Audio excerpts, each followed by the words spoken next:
America's most cherished rights, the freedom of religion, the freedom of speech, freedom of the press, all of those have their roots in Great Britain, but in Britain itself, those rights are dying out.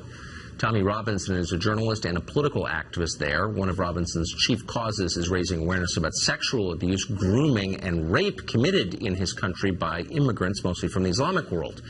Those crimes are ones that local authorities have ignored in order to avoid being called bigoted. Last year, Robinson attempted to cover a gang rape trial involving several Muslim men in Canterbury. For that, he was arrested, given a suspended jail sentence, and told not to cover any further trials. Undeterred, this past weekend, he performed a live stream outside a sexual abuse grooming trial in Leeds. In a free country, of course, anybody ought to be able to say what they think on a public street, but Britain is not a free country anymore. So in a matter of hours, Robinson was arrested, tried and convicted, and sentenced to 13 months in jail. That was fine, by the way, with most members of the press there and here. The judge further barred the British media from even reporting on Robinson's imprisonment, too. That ban was only lifted yesterday, 4 days after he went behind bars. And that, too, was fine with most journalists in Great Britain and here. They said virtually nothing about it, amazingly. Katie Hopkins is a columnist at the Rebel Media. We talked to her about this earlier. Katie, am I misstating this? I mean, it sounds, and I know the pretext for this is that he was interfering with jurors, but he was speaking his views on a public street when he was arrested and convicted immediately and sentenced to over a year in prison. Am I mischaracterizing that? You're not at all. That's exactly what happened. He was outside the court. He was reporting on the trial of a grooming gang, as I would call it, a rape squad. It's a cause, as you rightly say, that he's believed in for so many years. And he's one of those people who's been calling this out relentlessly, despite all of the slurs that are made against him.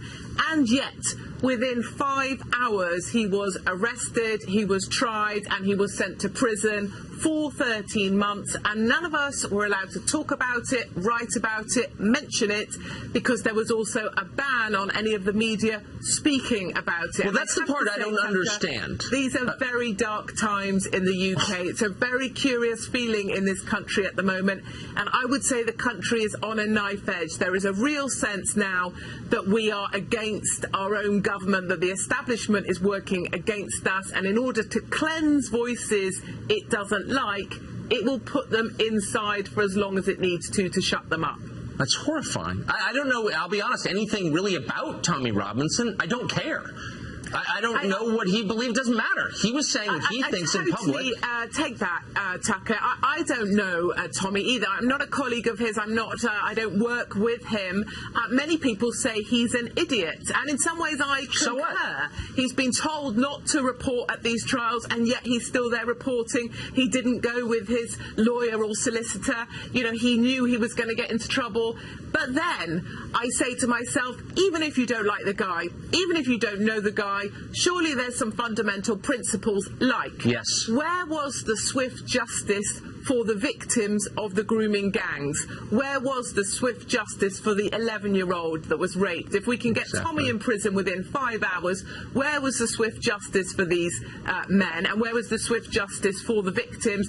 And I would also say, no matter what you think of Tommy, whether you hate him, love him, don't know him, throwing him in prison when he is a guy who's repeatedly called out majority Pakistani grooming gangs, rape squads, that is a death sentence for Tommy Robinson. And we may criticise, our government may criticise the Russians, like for getting rid of Skripal and other spies they no longer want in our country. But our government knows if they put Tommy Robinson inside as they have done, and if he's put on an open wing, he will not survive his time inside. So I don't see how we're any different from the Russians if this is how we're going to cleanse people that speak out against the establishment. These are dark times. Where are the media? Where are the media in this? I mean, so again, you don't have to like this guy or know anything about him to understand what's at stake here, which is freedom of speech, freedom of expression, freedom of the press. Why would media outlets in Great Britain go along with this gag order? Why didn't they just defy it? Go ahead and arrest us all. If this isn't a civil rights issue, then what is a civil rights issue? Well, this is where we divide, Tucker, into right and wrong, good and bad. And I have to say, I feel like majority of mainstream media right now in the UK is on the side of the bad. It is more important for them to be seen as multicultural and accepting and welcoming to our Muslim colleagues and our friends than it is to stand up for what we know is right. So it suits them much better to say, well, no, Tommy Robinson is an idiot. He was told not to be there at the court. He was still there at the court. And the law is in every sense justified to throw him inside. And they're celebrating, just as they're celebrating with Roseanne. But actually, what we have to ask ourselves is, what happened to freedom of speech in the UK? Because I firmly believe, and it's my opinion, we no longer have freedom of speech in the UK. And I believe Tommy Robinson will be killed inside the prison, and it will be the establishment that have blood on their hands. Everybody watching this should be horrified. This is a threat not only to your rights, but to the rights of every American. Our rights derive from the British system. This may be a glimpse into our future. We should fight back as hard as we can. Thank you very much, Katie Hopkins, for that. Thank you, Tucker.